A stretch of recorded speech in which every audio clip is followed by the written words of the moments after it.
வணக்கம் மக்களே. என்ன மக்களே, நேத்து என்ன மாதிரி நீங்களும் ஏமாந்துருப்பீங்களே. ஏன்னா நேத்துக்கான ப்ரொமோல வந்து 4 பேருக்கான ஏவி போடுற மாதிரி பயங்கரமா காமிச்சிருந்தாங்க. நானும் இந்த 4 பேருக்கான ஏவி இன்னைக்கான எபிசோட்ல போடுவாங்க, வேற லெவல் சம்பவமா இருக்க போகுதுன்னு சொல்லிட்டு ஆர்வமா உட்கார்ந்து பார்த்துட்டு இருந்தா எபிசோட் லாஸ்ட்ல வெறுமனைக்கு விக்ரம்கான ஏவியை மட்டும் போட்டு மொத்தமா முடிச்சு விட்டு போயிட்டாங்க. அந்த வகையில எனக்கு புதுசா இப்போ ஒரு டவுட் வர கிளம்பிருக்கு, ஒருவேளை விக்ரம்க்கு டைட்டில் கொடுத்துருவாங்களோ. ஏன்னா நேத்து ஏவியை கவனிக்கும் போது எனக்கு தெரிஞ்சு விக்ரம்கான ஏவி மட்டும் தான் கொஞ்சம் நல்லா இருந்துச்சு. விக்ரம் மட்டும் நிறைய விஷயங்கள் பண்ண மாதிரி எனக்கு தோணுச்சு. நிறைய விஷயங்கள் அவருக்கான அந்த ஏவில இருந்துச்சு. சோ அந்த வகையில ஏதோ சேனல் சொல்ல வராங்கன்னு எனக்கு தோணுது. ஏதோ ஒன்று பண்ணிட்டு இருக்கானு ப்ரோ, என்ன இளவியா பண்ணிட்டு இருக்காங்க.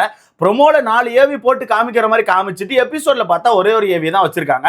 அந்த வகையில கண்டிப்பா லைவ்ல பார்த்திருப்பீங்க, லைவ்ல 4 பேருக்கான ஏவியை பார்த்திருப்பீங்க. ஸோ ஸ்டார்டிங்ல உங்ககிட்ட ஒரு கொஸ்டினை கேட்டுட்டு நான் வீடியோ ஆரம்பிக்கிறேன்.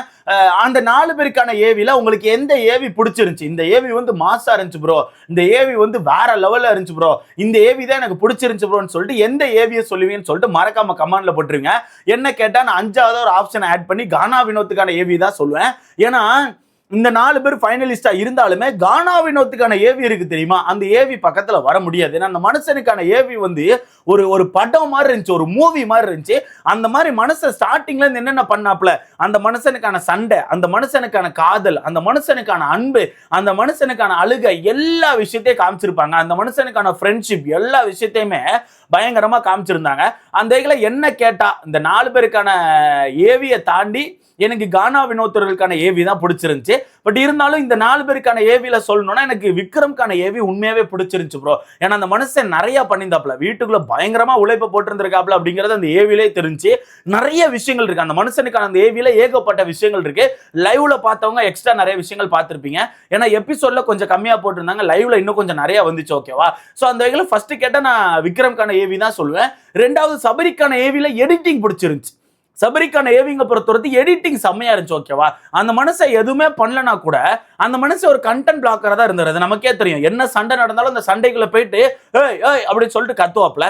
அந்த விஷயங்களை மட்டுமே வச்சு, அந்த விஷயத்துக்கு கட்டா வச்சு, அந்த விஷயத்துக்கு ஸ்லோ மோஷன் போட்டு, அந்த விஷயத்துக்கு பிஜிஎம் போட்டு பயங்கரமா காமிச்சிட்டாங்க. சோ எடிட்டிங் வேற லெவல். கண்டென்ட் பெருசா இல்ல, எடிட்டிங் அப்படிங்கிறது தாறு மாதிரி பண்ணிட்டாங்க. இந்த வகையில எடிட்டிங் வைஸ் பார்க்க போனா எனக்கு சபரிக்கான ஏவி பிடிச்சிருந்துச்சு. அடுத்ததா நம்ம ஆரோராக்கான ஏவி கொஞ்சம் நல்லா இருந்துச்சு. திவ்யாக்கான ஏவி எனக்கு தெரிஞ்சு கண்டென்ட்லாம் இருந்துச்சு. அந்த பொண்ணு அங்கங்கமா பேசுற மாதிரி விஷயங்கள் இருக்கு. ஆனா எடிட்டிங் ஒர்க்கே இல்ல, வெறுமனைக்கு பாட்டை போட்டுவிட்டு அந்த பொண்ணை நடக்க விட்டாங்க. அது அங்கங்கமா நடந்து வந்து அங்கங்கமா சண்டை போட்டுட்டு இருக்கு. இந்த விஷயங்கள் மட்டும் தான் இருந்துச்சு. ஸோ அந்த வகையில எனக்கு தெரிஞ்சு விக்ரம்கான ஏவி வந்து பெட்டரா இருந்த மாதிரி எனக்கு தோணுது. உங்களுக்கான கருத்தை மறக்காம கமெண்ட்ல போட்டுருங்க. ஸோ அந்த வகையில நேற்று நைட்டு என்னால இன்னொரு விஷயத்தை கவனிக்க முடிஞ்சு. இந்த 4 பேருக்கான ஏவி முடிஞ்சோடனே வீட்டுக்குள்ள இருக்க எல்லாருமே கார்டன் ஏரியாவுக்கு பிக் பாஸ் கூப்பிட்டு அங்க உள்ள போட்டோஸ் வந்து பார்க்க சொல்லியிருப்பாரு. ஓகேவா? அப்படி கவனிக்கும் போது இன்னொரு விஷயத்தை வந்து நம்மளால ஓப்பனா கவனிக்க முடிஞ்சுச்சு. கானா வினோத்துக்கு மட்டும் தனியா பெரிய ஒரு போட்டோ வச்சிருக்காங்க ப்ரோ. கானா வினோத் அந்த பணப்பெட்டியை தூக்குற மாதிரி ஒரு போட்டோவை தனியா அவருக்குன்னு ஒரு பெரிய லைட் வச்சு வச்சிருக்காங்க. ஆக்சுவலா அந்த லைட் வந்து லாஸ்ட் சீசன்ல உள்ளதுன்னு நினைக்கிறேன். அந்த விஷயத்தை தூக்கி கொண்டு இங்க வச்சு கானா வினோத்துக்கு மட்டும் தனியா ஒரு விஷயத்தை வச்சிருக்காங்க. அதை கானா வினோத் ஒரு மாதிரி நின்று பார்த்துட்டு இருக்காப்ல. சோ இங்க இருந்த டீம் என்ன சொல்ல வராங்கன்னா, நீங்க என்ன வேணா எவ்வளவு வேணா படம் போட்டுக்கோங்க, ஆனா உண்மையான வின்னர் இவன் தான் இந்த சீசனோட டைட்டில் வின்னர். ஆனா என்ன பண்ண, அந்த பெட்டியை தூக்கிட்டு போயிட்டான். மற்றபடி பார்க்க போனா உண்மையான டைட்டில் வின்னர் கானா வினோத் தான்ப்பா அப்படின்னு சொல்லாம சொல்லியிருக்காப்ல. அந்த போட்டோ வச்சு சொல்லாம சொல்லியிருக்காப்ல. அது மட்டும் இல்லாம இந்த 4 பேருக்கான ஏவில பார்த்தா கூட கானா வினோத் அதிகப்படியமா வந்திருப்பாப்ல. கண்டிப்பா அங்க சண்டையை போட்டிருப்பாப்ல. ஸோ அந்த வகையில் என்ன பொறுத்தவரைக்கு பிக் பாஸ் சீசன் 9ஓட உண்மையான வின்னர் யாருன்னு கேட்டீங்கன்னா கானா வினோத் தான். பட் அடுத்த கட்டமா இப்ப கானா வினோத் வெளியே போனதுனால ஓட்டின் அடிப்படையில் அடுத்த யார் கப்பு வாங்க போறாங்க அப்படிங்கறத நம்ம வெயிட் பண்ணி பார்க்கலாம். நாளைக்கு தெரிய போகுது. நாளைக்கு கண்டிப்பா காலையில ஷூட் ஆரம்பிச்சிருவாங்க. எப்படி நமக்கு நாளை காலையில கிடைச்சிரும். பட் இப்போதைக்கு எந்த ஒரு அப்டேட் வராது. ஓகேவா? அவ்வளவுதான். இதுக்கப்புறம் எல்லாத்தையும் க்ளோஸ் பண்ணிடுவாங்க. நேற்று ஒருத்தி நீங்க ஓட்டுக்களை போட்டு முடிச்சிட்டீங்க.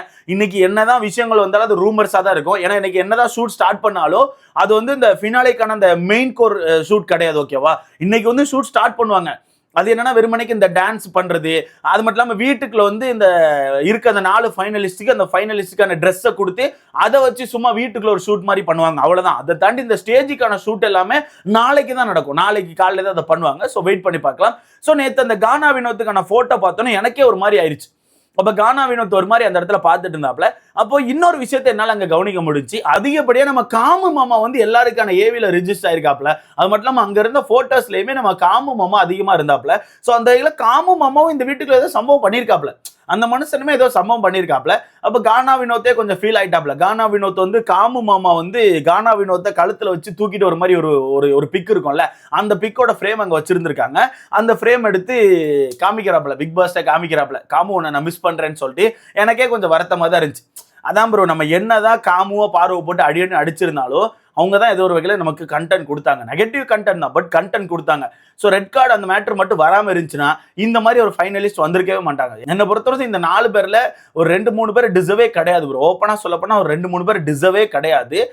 ஒருத்தர் மட்டும்தான் சரி ஓகே வீட்டுக்குள்ள சண்டை போட்டிருக்காங்க, அங்கேயும் நின்று பேசியிருக்காங்கன்னு சொல்லி பார்க்க முடியுது. மற்றபடி எனக்கு தெரிஞ்சு பெருசா ஒரு 2 பேர்ல சுத்தமா டிசர்வே கிடையாது. அந்த ரெட் கார்டு மேட்டர் மட்டும் இல்லைன்னா கண்டிப்பா நம்ம காமும் உள்ள இருந்திருப்பாப்ல, பாரும் உள்ள இருந்திருப்பாப்ல, நம்ம கானா வினோத்தர்களும் உள்ள இருந்திருப்பாங்க. ஸோ கண்டிப்பா அந்த டாப் 4 அப்படிங்கிறது மொத்தமா மாறி இருந்திருக்கும், வேற லெவல்ல இருந்திருக்கும். பட் இப்போ நம்ம ஒரு டம்மி டாப் 4 பார்க்க வேண்டிய நிலைமையில உட்கார்ந்துருக்கோம். ஓகேவா? நான் நேற்று நைட் இன்னொரு விஷயத்தினால கவனிக்க முடிஞ்சு, அரோரா வந்து ரொம்ப வியர்டா ஒரு மாதிரி பண்றாங்க ப்ரோ. அரோரா வந்து ஒரு மாதிரி காமுக்கான போட்டோ பார்த்து ஒரு மாதிரி காமுன்னு சொல்லிட்டு ஒரு மாதிரி எக்ஸைட் ஆகுறாங்க. அண்ட் வீட்டுக்குள்ள இருக்கும்போது காமுவை பத்தி பயங்கரமா பேசிட்டு இருக்காங்க. எனக்கு வினு குட்டியும் பிடிக்கும், காமுவும் ரொம்ப பிடிக்கும், இவங்க 2 பேரும் தான் எனக்கு ஃபேவரட்னு சொல்லி பேசுறாங்க. ஆனா சில நேரங்களில் நைட் உட்காந்து பேசும்போது பார்த்துருக்கீங்க, காமு மாமாவும் தப்பா தான் பேசுவாங்க. ஏன்னா காமு மாமா அப்படிதான் வீட்டுக்குள்ள அட்டுழியம் பண்ணாப்ல, இல்லைன்னு சொல்ல முடியாது. பட் காமு மாமா பத்தி அப்படிதான் தப்பா பேசியிருக்காங்க. அப்படி இருக்கும்போது இப்போ பார்த்தீங்கன்னா டக்குன்னு காமு எனக்கு பிடிக்கும் அப்படிங்காங்க, போட்டோ பார்த்து ஒரு மாதிரி எக்ஸைட் ஆகுறாங்க. அதுக்கப்புறம் நைட்டு பார்த்தீங்கன்னா ஒரு மாதிரி துஷாரை கெட்டி பிடிச்சி ஒரு மாதிரி ஏதோ ஒன்று சம்பவத்தை பண்ணிட்டு இருக்காங்க.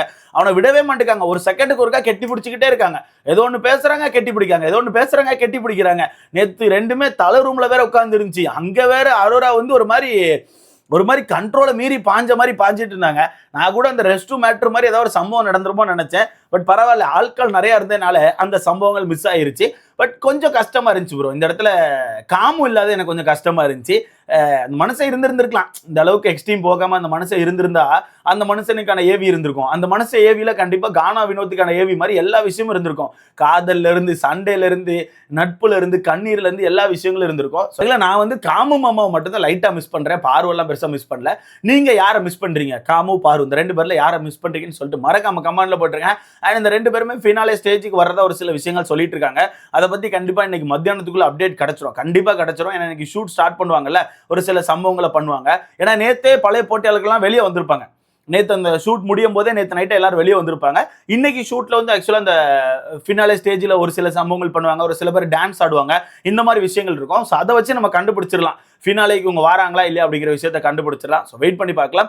ஸோ நீங்க சொல்லுங்க, இந்த 4 பேருக்கான ஏவியில் உங்களுக்கு எந்த ஏவி பிடிச்சிருந்துச்சு, எந்த ஏவி மாசா இருந்துச்சு, இல்லை இந்த 4 பேர் ஏவியை கம்பேர் பண்ணும்போது எனக்கு கானா வினோத்துக்கான ஏவி தான் பிடிச்சிருந்துச்சு ப்ரோ, அவருக்கான ஏவி தான் மரண மாசா இருந்துச்சு ப்ரோ அப்படின்னு தோணுச்சுன்னா அதே மறக்காம கமெண்ட்ல சொல்லுங்க. ஸோ ஏன்னா அதுதானே உண்மை, சொல்லப்போனா அதுதான் உண்மை. பட் இங்க ஒரு விஷயம் நடக்குது ப்ரோ, திவ்யாவுக்கு மட்டும் ரொம்பவே ஒரு மாதிரி அந்த பொண்ணை வந்து அமுக்கிட்டு இருக்காங்க. அந்த பொண்ணை ஃபுல்லாவே அவாய்ட் பண்றாங்க, நிறைய விஷயத்துல பண்றாங்க. அந்த பொண்ணை வந்து மறைக்கிறதுக்கு மட்டுமே தான் ஃபுல்லா ட்ரை பண்றாங்க. எபிசோட்ல இருந்து மறைக்கிறாங்க, ப்ரோமோல இருந்து மறைக்கிறாங்க, எல்லா விஷயத்துல இருந்து மறைக்கிறாங்க. இப்ப கூட பாருங்க, அந்த பொண்ணுக்கான ஏவி அப்படிங்கிறது எடிட்டிங்கே இல்லை. நல்லா பாருங்களேன், அந்த பொண்ணுகிட்ட கண்டென்ட் இல்லைன்னு நீங்க சொன்னா கூட சரி ஓகேப்பா, நீங்க கண்டென்ட் இல்லைன்னு கூட வச்சுக்கோங்களேன். ஆனா எடிட்டிங் இல்லைல்ல. இப்போ எல்லாருக்கான ஏவி பார்க்கும்போது அவங்க கண்டென்ட்டே இல்லைன்னா கூட அவங்களுக்கு சும்மா ஸ்லோ மோஷன் போட்டு அவங்களுக்கான அந்த ஒரு ஃப்ரேமை மட்டும் கட் பண்ணி அதை பயங்கரமாக எஃபர்ட்ஸ் போட்டு இந்த மாதிரிலாம் பண்ணியிருப்பாங்க. ஆனால் அந்த மாதிரி திவ்யாக்கான ஏவியில் இல்லை. திவ்யாக்கான சண்டைகள் மட்டும் தான் ஃபுல்லாக இருந்துச்சே தவிர அந்த ஏவி வந்து ஒன்றும் பெரிய எடிட்டிங்கே இல்லை அந்த ஏவியில். அது எதுக்குன்னே தெரில. டீம் வேனுக்குனே பண்றாங்க ப்ரோ, வேனுக்குனே ஒரு மாதிரி திவ்யாவை போட்டு அவாய்ட் பண்ணிட்டு இருக்காங்க. இந்த விஷயத்துக்காகவாச்சும் திவ்யா வந்து அந்த கப்பை தூக்கணும்னு நான் விரும்புறேன். ஸோ வெயிட் பண்ணி பார்க்கலாம். ஸோ இதை பத்தி உங்களுக்கான கருத்துன்னு சொல்லிட்டு மறக்காம கமெண்ட்ல போட்டுருங்க. அண்ட் நீங்க சொல்லுங்க கைஸ், யாரு கப்பு வின் பண்ண வாய்ப்பு இருக்கு? அவ்வளவுதான், ஓட்டிங் நேற்றே முடிஞ்சிட்டு. ஸோ யாரு கப்பு வின் பண்ண வாய்ப்பு இருக்குன்னு சொல்லிட்டு மறக்காம கமெண்ட்ல போடுங்க. வீடியோ லைக் பண்ணிக்கோங்க, சேனலை சப்ஸ்கிரைப் பண்ணிக்கோங்க. அடுத்த வீடியோல பார்க்கலாம்.